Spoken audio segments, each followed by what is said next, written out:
अस्सलाम वालेकुम ख़वातीन और हज़रात, welcome back to my channel imparting knowledge. और काफ़ी गहमा गहमी आज सोशल मीडिया पे एक नई डेवलपमेंट हुई है, अनएक्सपेक्टेड सी डेवलपमेंट। और ये है कि सीएसएस का स्क्रीनिंग टेस्ट होने जा रहा है। तो इस पे मैं शायद 2-3 वीडियोस बना चुका हूँ ऑलरेडी। और पिछले साल बनाई थी जब काफ़ी ज़्यादा रिफॉर्म्स की बात हो रही थी, सारी न्यूज़ कलेक्ट करके, जैसे कि आपको याद होगा। तो मैं रिकैप करवा देता हूँ। एक बेसिकली जब पीटीआई गवर्नमेंट आई तो पीटीआई गवर्नमेंट ने अनाउंस किया कि रिफॉर्म्स होंगे, इंस्टीट्यूशनल रिफॉर्म्स होंगे। और डॉक्टर इशरत हुसैन को अपॉइंट किया इमरान ख़ान ने कि वो हेड करें जो कमेटी है सिविल सर्विस रिफॉर्म्स की, सिविल सर्विस टास्क फोर्स जो है वो हेड करें। तो उन्होंने काफ़ी सारे, उन्होंने एक बुक भी लिखी हुई है इसके ऊपर। और उन्होंने फिर रिफॉर्म्स के ऊपर काफ़ी काम किया। और उनमें से एक जो रिफॉर्म्स था उनका, वो सिविल सर्विसेज की जो रिक्रूटमेंट होती है, जो एफपीएससी की तरफ से सीएसएस का एग्ज़ाम लिया जाता है, उसकी सारी, उसको बिल्कुल ना एक मॉडर्न फॉर्म में रिफॉर्म करना। तो सबसे मेजर फॉल्ट जो एफपीएससी में नज़र आता है वो ये है कि एक स्क्रीनिंग टेस्ट नहीं होता था। तो अभी फुली उन्होंने, उनके जो रिफॉर्म्स थे वो इम्प्लीमेंट नहीं हुए। तो आप जाके मेरी वीडियोस पुरानी देख सकते हैं अगर आपने देखनी है तो, जो रिफॉर्म्स उन्होंने किए थे। लेकिन जो पहला नंबर वन जो था सीएसएस रिफॉर्म करने के अंदर, वो ये था कि एक स्क्रीनिंग टेस्ट लिया जाएगा। तो अभी जो अनाउंसमेंट हुई है वो स्क्रीनिंग टेस्ट की है। तो मुझे, मैंने जो वीडियोस बनाई हुई थी पहले, वो उसमें मैंने सारी डिटेल बताई थी कि स्क्रीनिंग टेस्ट होगा, फिर ये होगा, फिर ये होगा, और डिफरेंट अंदाजे से होगा। लेकिन अभी फ़िलहाल उन्होंने एक फ़र्स्ट स्टेप लिया है कि सिर्फ स्क्रीनिंग टेस्ट इंट्रोड्यूस किया है। और डॉक्टर इसरत हुसैन जो स्क्रीनिंग टेस्ट कह रहे थे वो तो हाई फाई स्क्रीनिंग टेस्ट था, उसमें जीआरई वगैरह आनी थी। लेकिन अब जो इन काम, जो जिस तरह की लैंग्वेज यूज़ की है फवाद चौधरी साहब ने स्क्रीनिंग टेस्ट के लिए, उससे ये अंदाज़ा होता है कि ये सिंपल सा स्क्रीनिंग टेस्ट होगा। और कंपलसरी सब्जेक्ट्स जो हैं उसके ऊपर उनका जो एमसीक्यूज़ आते हैं सीएसएस में, उन्हीं को मिला जुला के ना एक इन्होंने कंबाइंड एक टेस्ट लिया होगा, जिसको स्क्रीनिंग टेस्ट का नाम दिया गया है। तो चलिए, मैं अब हम ना, पहले तो मैं आपको, जो लोग यकीन नहीं कर रहे कि ये अप्रूव हो गया, मैं आज आज ही फवाद चौधरी साहब की ये क्लिप है जिसमें वो प्रेस ब्रीफिंग दे रहे हैं। और उसमें वो बताते हैं कि कैबिनेट ने अप्रूव कर दिया है, फुली अप्रूव कर दिया है ये स्क्रीनिंग टेस्ट। और ये स्क्रीनिंग टेस्ट इसी साल हो रहा है, मतलब कि इसी साल हो रहा है, तभी इन्होंने अभी 3 महीने पहले अप्रूव किया है। अगर इन्होंने अगले साल करना होता तो बाद में अप्रूवल लेते, तो इन्होंने अप्रूवल अभी ही लिया है। तो इसी, इसका मतलब है कि ये सी एस एस 2022 में ही इम्प्लीमेंट होगा। तो पहले चलें, आप पहले ये वीडियो देख लें। जो बोर्ड है उसके मेंबर्स होंगे। सीएसएस के मुकाबले के इम्तहान को मज़ीद मौसर बनाने के लिए सीएसएस इम्तहान से कबल एक स्क्रीनिंग टेस्ट लेने की मंजूरी दी गई है। ये जो स्क्रीनिंग हमारा हो क्या रहा था कि सीएसएस के एग्ज़ाम्स में बहुत सारे लोग जो हैं वो आते हैं, जिसकी वजह से जो फेडरल पब्लिक सर्विस कमीशन है उसको 18 महीने लग जाते हैं सीएसएस के एग्ज़ाम को प्रोसेस करते हुए। इसको दूर करने के लिए ये किया गया है कि बहुत सारे जो शौकीन लोग हैं जो सिर्फ इम्तिहान में बैठ जाते हैं कि मैंने भी सीएसएस के इम्तिहान में हिस्सा लिया था, उनको सीएसएस के इम्तिहान से पहले एक स्क्रीनिंग टेस्ट पास करना होगा। और उसका नंबर, सिर्फ उसके जो पासिंग मार्क्स हैं वो सिर्फ 33 हैं।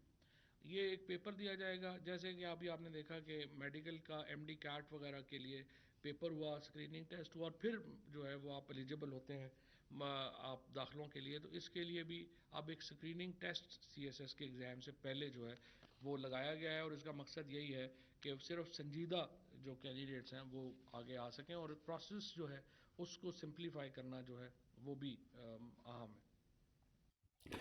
ऑल राइट, सो आप लोगों ने वीडियो देख ली, तो इससे आपको यकीन हो गया होगा कि ये स्क्रीनिंग टेस्ट होने जा रहा है। और जो लोग न्यूज़ देखते हैं उन्होंने तो ये लाइव देखा होगा। सो एनीवेज़, चलिए बात करते हैं कि ये टेस्ट है क्या, मतलब क्यों ये कर रही है एफपीएससी। सो सीएसएस स्क्रीनिंग टेस्ट, मतलब एम एफपीएससी का ये है कि अपना बर्डन रिड्यूस करना। अभी आपने अगर स्टैट्स देखे हों, जो अभी रिज़ल्ट आया है 2021 का रिज़ल्ट या 2022 का 2020 का रिज़ल्ट जो आया है, तो उसमें आप देखें कि 18 से 17,000 से 18,000 लोग जो है ना अपेयर हो रहे होते हैं एग्ज़ाम में। तो 17,000 से 18,000 अगर पेपर्स 12 पेपर्स हर सब्जेक्ट के 12 12 सब्जेक्ट्स होते हैं, तो उन सब के हर शख्स के 12 पेपर्स, दैट इज़ ह्यूज। मतलब बहुत टाइम लग जाता है एफपीएससी को चेक करने के लिए। और फिर जहाँ तक आप अगर बात करें कि एफपीएससी के जो टारगेट करती है एफपीएससी सब्जेक्ट्स, बहुत सारे सब्जेक्ट्स टारगेट होते हैं, मतलब रैंडमली मार्किंग की होती है। एक साल अगर आपके 60 आ रहे हैं सोशियोलॉजी में, नेक्स्ट ईयर आप सोशियोलॉजी में फेल हो रहे होंगे, या इस तरह की ना टारगेट हुए होते हैं सब्जेक्ट। वो इसी वजह से होते हैं कि सीट्स तो हमेशा देखें 300 से 400 सीट्स रहती हैं, इससे ज़्यादा सीट्स होती ही नहीं है। हर साल इतनी ही रहेंगी, जो मर्ज़ी आप कर लें, सीट्स हैं ही इतनी। अगर सीट्स हैं ही इतनी, तो अगर आप लाख बंदा भी एग्ज़ाम देगा ना, तो मैक्सिमम 300 ही पास होगा। तो ये जो बात करते हैं ना 1% आ गई और बहुत कम आई है, रिड्यूस हो रहा है, तो भाई सीट्स ही इतनी हैं। आप क्या, वो एफपीएससी फिर जो है ना रैंडम मार्किंग करती है, एक दो सब्जेक्ट्स को पकड़ लेती है, उनको टारगेट करती है ताकि बंदे कम हों। ठीक है, तो बंदे जब वो कम करती है, क्यों हर एक अगर 17,000 के 17,000 को पास कर देंगे, तो फिर 17,000 लोगों का इंटरव्यू कौन लेगा भाई? ये पॉसिबल नहीं है, that is not humanly possible. तो अब स्क्रीनिंग टेस्ट का मकसद ये है कि स्क्रीनिंग टेस्ट से ये होगा कि जो बिल्कुल ही नॉन सीरियस लोग हैं, जो सीरियस नहीं है सीएसएस के लिए, वो पहले ही बाहर हो जाएं। ठीक है, और वो जब, क्योंकि वो पहले ही बाहर हो जाएंगे, तो उनके फिर बर्डन नहीं होगा एफपीएससी के ऊपर। और जो सिर्फ सीरियस कैंडिडेट होंगे, जो best of the best candidate होंगे, सिर्फ वो वही बचेंगे। और वो 2,000 से 3,000 जो कैंडिडेट्स बच जाएंगे, 18,000 लोग जो हैं पहले स्क्रीनिंग टेस्ट देंगे। स्क्रीनिंग टेस्ट में जो पास करेंगे, वो ऑलमोस्ट 3,000 4,000 इतने ही पास करेंगे। वो ये फिर इन 3 और 4 हज़ार लोगों का रिटन एग्ज़ाम होगा।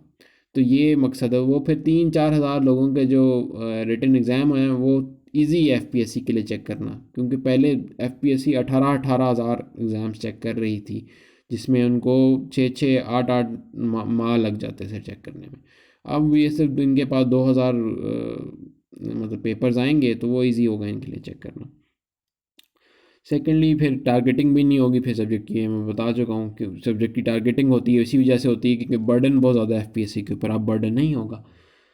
सो अब टाइम फ्रेम क्या है इसका, ये बहुत इंपॉर्टेंट क्वेश्चन है। तो टाइम फ्रेम जो अभी तक हमें रूमर्स मिली हैं, काफ़ी सीएसपीज़ ने इसके ऊपर पोस्ट की हैं आज भी, और सीएसपीज़ में कंफर्म किया कि ये आपकी applications within a week, मतलब इसी नेक्स्ट वीक, इस वीक में या संडे को जो है ना एडवर्टाइजमेंट आ जाएगी सीएसएस की।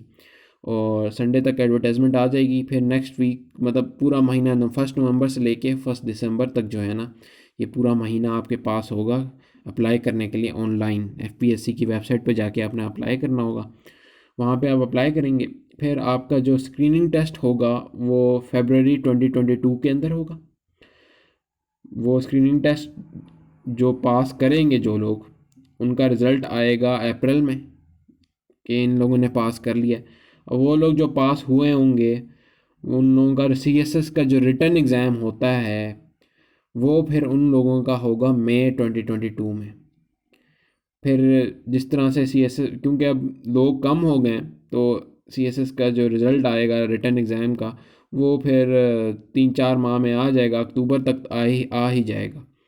फिर बाकी जो वही पुराना पैटर्न है ना सीएसएस का, बाकी वही चीज़ें वो रहेंगी। फिर साइकोलॉजिकल होगा जनवरी में, इंटरव्यू आपके फरवरी में होंगे, और फाइनल रिज़ल्ट मई 2023 तक आपका रिलीज़ हो जाएगा सीएसएस का।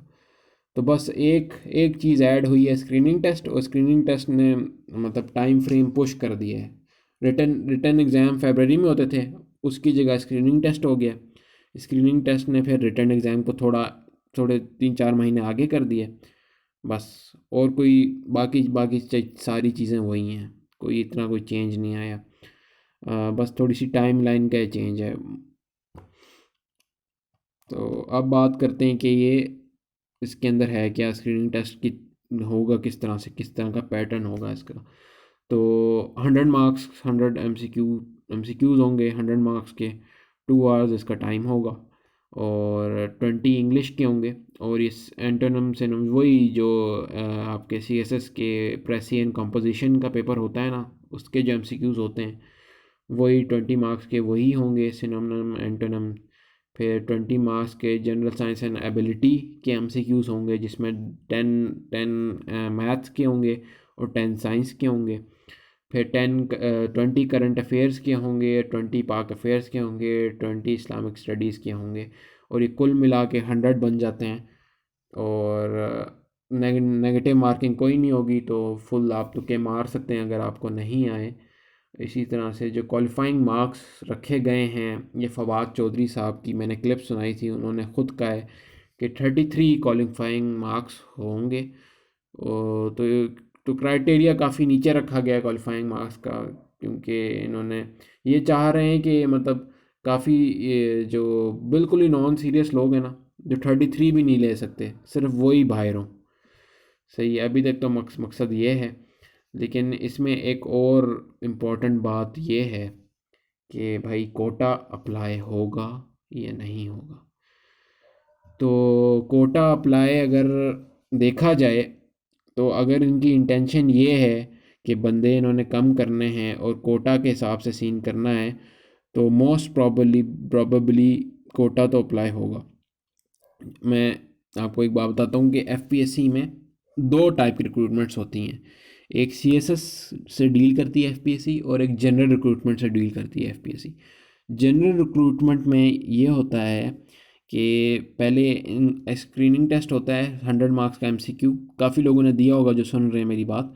फिर उनका डिस्क्रिप्टिव टेस्ट होता है। अच्छा, जो एमसीक्यू में जो क्वालिफाई करते हैं ना, उनको वो स्पेसिफिक रेशोज़ के मुताबिक जो है ना मेरिट वाइज बुलाते हैं। मतलब अगर पंजाब की एक सीट है, तो 5 लोगों को बुला लेंगे डिस्क्रिप्टिव के लिए, या 10 लोगों को बुला लेंगे डिस्क्रिप्टिव के लिए। फिर अगर डिस्क्रिप्टिव भी क्लियर हो जाता है और बहुत सारे लोगों ने क्लियर किया और सीट एक ही है, तो फिर वो इंटरव्यू के लिए 5 लोगों को बुलाएंगे। तो 1:5 या 1:10 इस तरह से रेशोज़ होती हैं। तो इसी तरह से ना, मेरे ख़्याल से अभी तक ये ऑफिशियल नहीं है, एफपीएससी ने अनाउंस नहीं किया क्या रूल्स होंगे, लेकिन मेरे ख़्याल से ये प्रोविंशियल कोटा अप्लाई होगा इधर भी। और जितनी सीट्स होंगी सीएसएस की, जो सीट्स होंगी हर प्रोविंस के लिहाज से, उस लिहाज से वो बंदे जो हैं क्वालिफाई करेंगे स्क्रीनिंग टेस्ट। तो उस लिहाज से अगर एक सीट है पीएएस की पंजाब की, तो मेरे ख़्याल से 1:10 के लिहाज से जो है ना, ये लोग स्क्रीनिंग टेस्ट में क्वालिफाई करेंगे। मतलब अगर एक सीट है पीएएस की, तो 10 लोग जो है ना, जो टॉप के 10 लोग होंगे पंजाब के, तो वो क्वालिफाई कर लेंगे। अगर 100 सीट्स हैं पंजाब की पीएएस की, ठीक है, तो 1:10 के हिसाब से ना वो इतने लोग बुला लेंगे। तो इस तरह से होगा।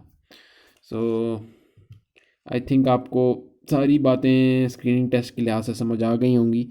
इसके अलावा जो है, मैं अभी अभी एडवर्टाइजमेंट जो आएगी उसमें न्यू रूल्स लिखे होंगे, सारी डिटेल में ये चीज़ें होंगी, सारी एफपीएससी ने लाइन टू लाइन सारी पॉइंट बाय पॉइंट जो है ना सारा कुछ बताया होगा। तो मैं एक और वीडियो बनाऊंगा जो ऑफिशियल रूल्स के, जो आपको डॉक्यूमेंट खोल के दिखाऊंगा कि क्या ऑफिशियल रूल्स हैं, और उसके हिसाब से मैं आपको सारा गाइड कर दूंगा। इसी तरह से फिर एक और वीडियो आएगी जिसमें जो एप्लीकेशन प्रोसेस है उसका भी मैं आपको गाइड कर दूंगा कि किस तरह से एप्लीकेशन फॉर्म फिल करना है। और फिर हम बात ये भी करेंगे कि अब ये जो स्क्रीनिंग टेस्ट है इसको डील किस तरह करना है, इसकी तैयारी किस तरह करनी है अपने सीएसएस के एग्ज़ाम्स रिटन एग्ज़ाम के साथ साथ। सो अब घबराएं नहीं, सबसे पहले आपने घबराना नहीं है, और आप अपनी तैयारी करते रहें। जब तक एफपीएससी की ऑफिशियल एडवर्टाइजमेंट नहीं आती, आप यही समझेंगे वही आपकी तैयारी, आप उसी तरह से तैयारी करते रहें। और बहुत बहुत शुक्रिया, अपना ख्याल रखें। अल्लाह हाफ़िज़।